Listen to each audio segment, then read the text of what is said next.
जिला स्तरीय निष्पादन समिति की बैठक हुई संपन्न। जिला स्तरीय निष्पादन समिति की बैठक जिला कलेक्टर अजय सिंह राठौर की अध्यक्षता में सोमवार को मिनी सचिवालय के सभागार में आयोजित की गई। बैठक में जिला कलेक्टर ने समग्र शिक्षा अभियान के अंतर्गत निर्माणाधीन कार्यों की समीक्षा करते हुए कार्यों को निश्चित समयावधि में गुणवत्ता के साथ पूर्ण करवाने के निर्देश दिए। शिक्षा विभाग के अधिकारियों एवं समसा के अभियंताओं को दिए।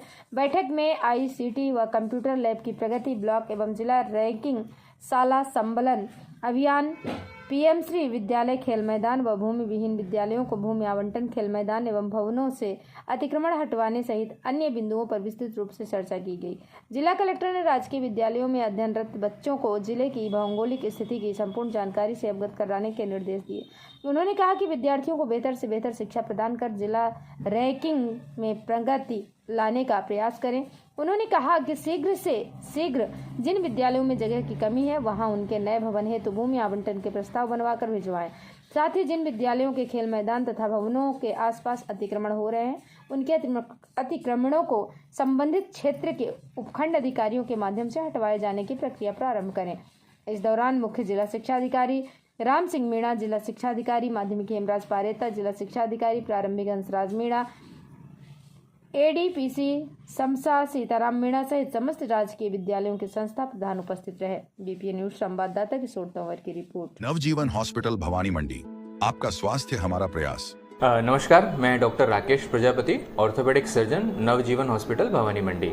आज हम चर्चा करेंगे एक बहुत ही आम कॉमन टॉपिक के बारे में जिसका नाम है ऑस्टियोआर्थराइटिस ऑफ द नी, या जिसे हम आम भाषा में घुटने घिसने की बीमारी के नाम से भी जानते हैं। सबसे पहले हम चर्चा करेंगे घुटने की बनावट के बारे में। तो जैसे हम जानते हैं कि घुटना जो है वो 3 हड्डियों को मिलाकर बनता है। सबसे ऊपर वाली हड्डी जिसे हम फीमर के नाम से जानते हैं, जो हमारी जांघ की हड्डी है, उसके नीचे जो पैर की हड्डी है जिसे हम टिबिया के नाम से जानते हैं, और इन दोनों हड्डी के सामने एक छोटी सी हड्डी होती है जिसे हम पटेला या नी कैप के नाम से भी जानते हैं। और घुटने में घिसावट क्यों होती है? तो जो ये दोनों हड्डियां हैं, फीमर और टिबिया, इसमें एक परत होती है जो दोनों हड्डियों को फ्रिक्शन से या फिर दोनों हड्डियों को घिसने से बचाती है। ये उम्र के साथ साथ थोड़ा थोड़ा इसमें खड्डे पड़ने लगते हैं, इसमें टूट फूट होने लगती है, जिस कारण हमको दर्द का अनुभव शुरू हो जाता है और ये बीमारी की शुरुआत हो जाती है। ये आमतौर पर जिन लोगों में थोड़ा सा वजन ज़्यादा होता है उसमें देखा गया है, कॉमन है। अब हम जानते हैं कि ये मरीज़ हमारे पास किस तरीके से प्रेजेंट होता है, मरीज़ हमारे पास क्या कंप्लेन लेकर आता है। तो सबसे आमतौर पर मरीज़ एक दर्द की समस्या लेकर आता है हमारे पास। साथ ही उसको जब ये बीमारी बढ़ जाती है तो कुछ चीज़ें करने में परेशानी होने लगती है, जैसे ज़मीन पर बैठना, आलती पालती लगाना, उकड़ू बैठना, सीढ़ी चढ़ना उतरना। तो ये परेशानी लेकर मरीज़ हमारे पास आता है।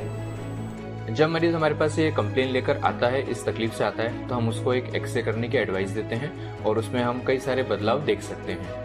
ये एक एक्सरे है जिसमें हम देख सकते हैं कि इसमें काफ़ी सारे बदलाव हैं। जैसे कि आप देखेंगे तो ये घुटने के दोनों घुटने के बीच में जो स्पेस है ये काफ़ी कम हो गया है। जनरली आप देखेंगे इतना स्पेस दोनों ही तरफ देखने को मिलता है, पर घुटने घिसने के कारण ये हड्डियाँ काफ़ी पास पास आ गई हैं, क्योंकि इनके जो घुटने के बीच की जो झिल्ली थी वो घिस गई है। इसके साथ साथ आप देखेंगे कि काफ़ी सारा बड़ी हुई हड्डियाँ हमको देखने को मिल रही है, जो कि यहाँ पर है, यहाँ पर है, यहाँ पर, इसे हम ऑस्टियोफाइट्स कहते हैं। ये हड्डी भी एक दर्द का कारण होती है, जिससे हम घुटना रिप्लेस करते वक्त इसको भी हटा देते हैं, जिससे मरीज को काफी आराम मिलता है। अब हम ये जानेंगे कि मरीज को इस बीमारी से छुटकारा कैसे दिलाया जाए, कैसे ठीक किया जाए। तो ये बहुत जरूरी बात है कि मरीज हमारे पास किस स्टेज में आया है या कितनी तकलीफ से आया है, उस हिसाब से इसका इलाज डिसाइड होगा। अगर मरीज हमारे पास एकदम शुरुआती दौर पर ही आ गया है, यानी कि ग्रेड 1 में आ गया है, तो फिर हम उसको कुछ दवाइयों की सलाह दें, दवाइयाँ प्रेस्क्राइब करेंगे और थोड़ा सा लाइफस्टाइल मॉडिफिकेशन यानी अपनी रोजमर्रा की आदतों में थोड़ा सा बदलाव करने को बोलेंगे। जैसे उसे आलती पालती लगाना, उकड़ू बैठना, जमीन पर बैठना, ये सब चीजें कम करने की सलाह दी जाएगी, या सीढ़ी चढ़ना उतरना, ये सब चीजें कम करना पड़ेगा। इसके बाद अगर थोड़ा सा ज्यादा तकलीफ होती है या ग्रेड 2 में मरीज हमारे पास आता है, तो इसके साथ साथ हम उसको ब्रेसिंग साथ में एडवाइस करते हैं, यानी घुटने के कुछ सपोर्ट्स देते हैं जिससे उसके घुटने पे कम जोर पड़े, और थोड़ा सा थेरेपी यानी कसरत की भी सलाह दी जाती है। अब अगर और सीवियर है, ग्रेड 3 में मरीज हमारे पास आता है, तो फिर डेफिनेटली ये एक ऑपरेटिव केस बन जाता है। फिर इसमें बिना ऑपरेशन के इलाज थोड़ा मुश्किल है या मरीज को उतना आराम नहीं आता है, तो ऐसी स्थिति में हम एक एंगल करेक्शन सर्जरी करते हैं, जिसे हम हाई टेबल ऑस्टियोटमी के नाम से जानते हैं। अगर मरीज ग्रेड 4 में आता है या काफी बीमारी बढ़ जाती है तब हमारे पास प्रेजेंट होता है, तो फिर हमें उसके घुटने को बदलने की आवश्यकता पड़ती है। इसमें हम या तो मरीज का आधा घुटना बदलते हैं जिसे हम यूनिकम्पार्टमेंटल नी रिप्लेसमेंट बोलते हैं, या फिर पूरा ही घुटना बदलने की आवश्यकता पड़ती है जिसे हम आम भाषा में टोटल नी रिप्लेसमेंट या जोड़ प्रत्यारोपण सर्जरी के नाम से जानते हैं।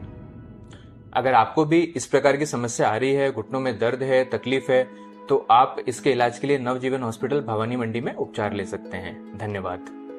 नवजीवन हॉस्पिटल भवानी मंडी का एकमात्र हॉस्पिटल है जहां वेल इक्विप्ड हड्डी एवं जोड़ रोग विभाग है।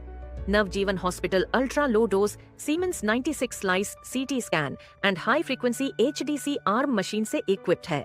भवानी मंडी का एकमात्र ऑर्थोपेडिक ट्रॉमा सेंटर जो कि एमपैनल्ड है निशुल्क इलाज, दवाइयां एवं ऑपरेशन के लिए मुख्यमंत्री आयुष्मान आरोग्य योजना RGHS, ESIC एवं प्राइवेट हेल्थ इंश्योरेंस कंपनियों द्वारा निशुल्क घुटना प्रत्यारोपण एवं आर्थ्रोस्कोपी एंड आर्थ्रोप्लास्टी की सुविधा RGHS योजना के अंतर्गत उपलब्ध है।